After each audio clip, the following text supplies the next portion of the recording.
Praise the lord, హల్లెలూయా. దేవునికి స్తోత్రం. ప్రభు పరిశుద్ధ ఘననామానికి మహిమ ఘనత ప్రభావం కలుగును గాక.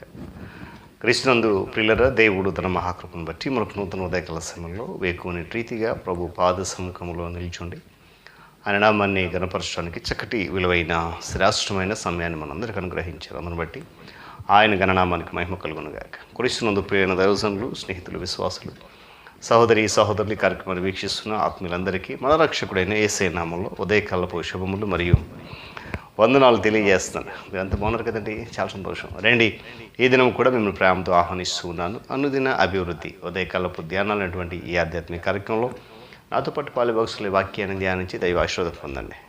మీ దగ్గర బైబిల్స్ ఉన్నాయా? తెరిచి చూడండి. లేని పక్షం చదివే మాట విని గ్రహించి వాక్య ధ్యానంలో పాలిబాక్సులు కండి. నేటి దిన ధ్యాన వాక్యంగా రోమిలకు రాసిన పత్రిక 1వ అధ్యాయం 32వ వచనంలో ఒక మాటను చదువుతా ఉన్నాను.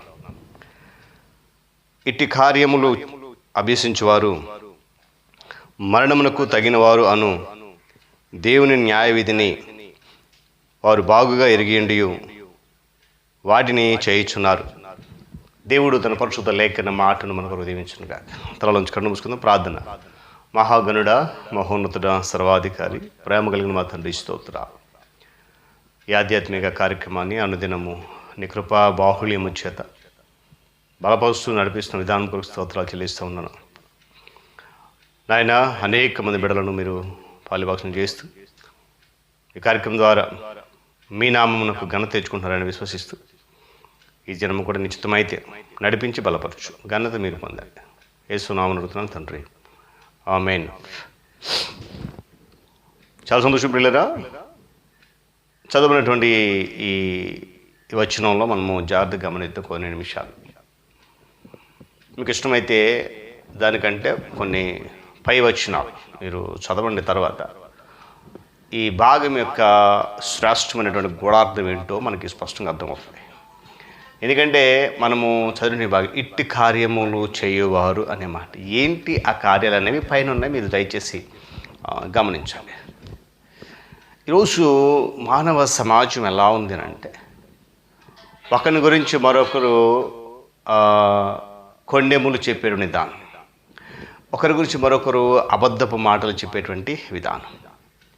ఇలాంటి క్రియ ద్వారా మనము ఎవరికి కూడా సహాయము చేయలేము, సహాయపడడానికి అవకాశం ఉంటుంది. దేవుని ధర్మశాస్త్రములో నీ ప్రజలలో కొండెములాడుచు ఇంటింటికి తిరగకూడదని చెప్పి ఆజ్ఞాపించాడు లేవీకాండములో. ఆయన మాట ఇవ్వడం గల కారణం ఏంటంటే, నేను యెహోవాను అన్నాడు. ఇంకా వేరే మాటలో చెప్పాలంటే, ఇలాంటి పరిస్థితి ఒకరి మీద మరొకరికి సాడీలు అంటారు, సాకులు చెప్పేటువంటి ఆ పరిస్థితిని ఆయన ద్వేషిస్తున్నాడు. అయినను నేను చెప్పేది కేవలం నిజము అని మనము సమర్థించుకునేటువంటి పరిస్థితి ఉంది నేటి దినాల్లో. మన పాపములను దేవుడు ఇతరులకు తెలియజేస్తే ఎలా ఉంటుందో ఒకసారి ఊహించుకోండి. నోవహు తన గుడారములో త్రాగి మత్తుడై ద్రాక్షరసం తాగి దిగంబరుడిగా ఉన్నాడు అనేది సత్యం. తన కుమారుడు ఉన్నట్టు హాము తన తండ్రికి కప్పే వదులుగా ఆ విషయాన్ని బయటికి చెప్పేశాడు. దాని ఫలితం ఏంటి? హాము శాపం మాత్రమే వారసత్వంగా పొందుకున్నాడు. అందుకే వాక్యం అంటుంది, ప్రేమ అనేక పాపములను కప్పును చెప్పి తినకు వాక్యం చెప్తుంది. ప్రేమ రాహిత్యం ఒకటి ఇలాంటి కార్యాలు చేయడానికి ప్రధాన కారణం. ఎందుకంటే ప్రేమ చెడు అనే దానిలో ఏమాత్రం కూడా సంతోషించదు. అందుకే మన ఇట్టి కార్యములు చేసేవారు మరణకు తగున వారని దేవుని న్యాయ విధిని ఎరిగి కూడా అలాగే చేస్తున్నారంట. ఇతరుల గురించి మనం మాట్లాడినప్పుడు మొట్టమొదటిగా వినేది దేవుడే అనే సత్యాన్ని మనం గ్రహించాలి.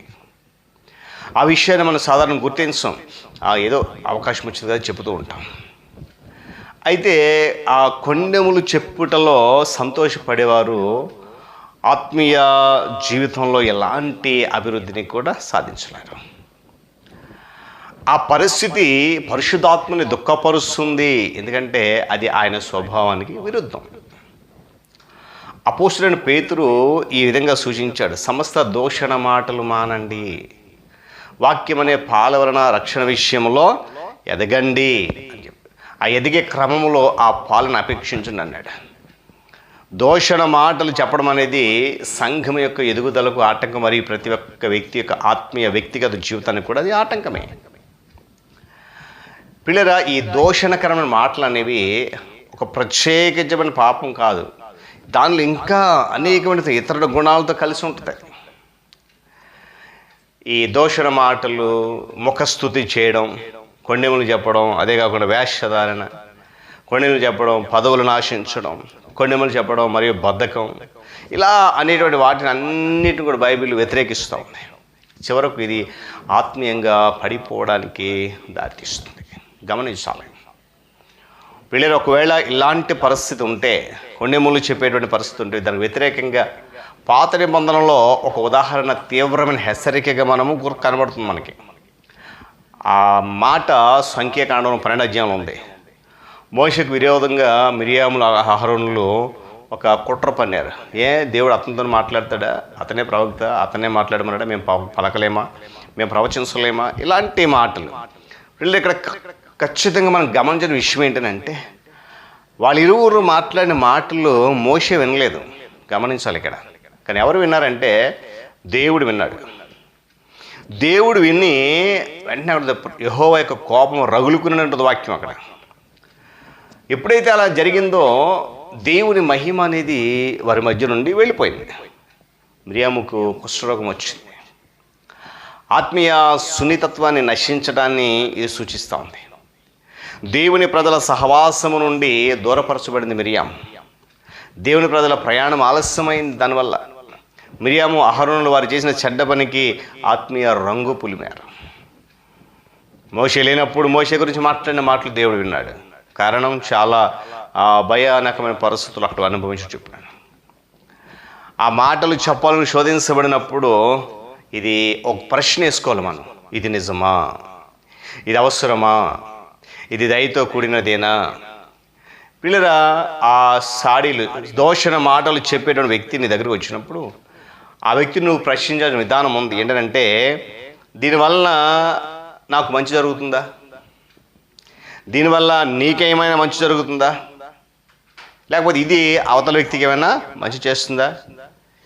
పిల్లలు, నీ మీద ఎవరైనా ఈ విలువైన మాటలు చెప్పినప్పుడు సమర్థించుకోవద్దు, ప్రతిక్రియ చేయవద్దు. కానీ ఏం చేయాలి తెలుసా? వారిని దీవించే విధంగా ప్రార్థన చేయాలి. దేవుని స్తోత్రం చెప్పండి గట్టిగా. హల్లెలూయా. కాబట్టి ఉదయకాల సమయంలో ఇలాంటి కార్యాలు చేసేవారు మరణమునకు తగిన వారిని వాటిని జ్ఞాపకం చేసింది. కనుక ఆ మాటలు పలకొద్దు, అవి దేవునికి విరోధం, పరిశుద్ధాత్మను దుఃఖపరిచే మాటలే. కనుక అలాంటివి తెలిసి కూడా మనం చేస్తున్నామనంటే ఆ మరణం నుండి మనల్ని ఎవరు కూడా తప్పించరు. కాబట్టి అలాంటి మాటలు మనం చెప్పొద్దు. ఎవరైనా మన దగ్గర వచ్చి చెప్పిన వాటిని మనము ప్రోత్సహించొద్దు. ఖండిద్దాం, ప్రభువుని బట్టి వారిని ప్రోత్సహిద్దాం, ప్రభువులోకి నడిపిద్దాం. దేవుడి మాటలు మనకు దీవించును గాక. తలలోంచి కట్టు మూసుకుందాం. ప్రార్థన. మహాగణుడా, మహోన్నతుడా, సర్వాధికారి, స్తోత్రాలు. తిరిగి మనకు నూతన ఉదయకాల సమయంలో నీ కృపతో మమ్మల్ని నడిపించి బలపరుస్తున్నందుకు స్తోత్రాలు. ఆత్మతో సత్యముతో ఆరాధించాలనేటువంటి నీ వాక్యము ద్వారా మమ్మల్ని మీరు బలపరిచి ఆత్మీయంగా దీవిస్తున్న విధానం కొరకు స్తుతులు చెల్లిస్తాం. ఈ ఆధ్యాత్మిక కార్యక్రమంలో అనేక మంది బిడ్డలు పాలిభాగస్తులై నీ మాటల ద్వారా బలపడుతున్నారు. ఆత్మీయంగా మరింత బలపరిచి దీవించండి. ఈ కార్యక్రమాన్ని కేవలం నీ నామ మహిమాత్మై మీ ఆత్మ ద్వారా జరిగించండి. ఘనత, మహిమ, ప్రభావాలు మీరు మాత్రమే పొందుకోండి. మా ప్రియుడును నీ కుమారుడైన యేసుక్రీస్తు వారి ఉన్నతమైన నామంలో ఈ ప్రార్థన అడుగుతున్నాను తండ్రి. ఆమేన్. త్రియేక దేవుని దీవెన, ఆయన సన్నిధి, కాపుదల సదాకాలము మనందరికీ తోడుగా ఉండి నడిపించును గాక. ఆమేన్.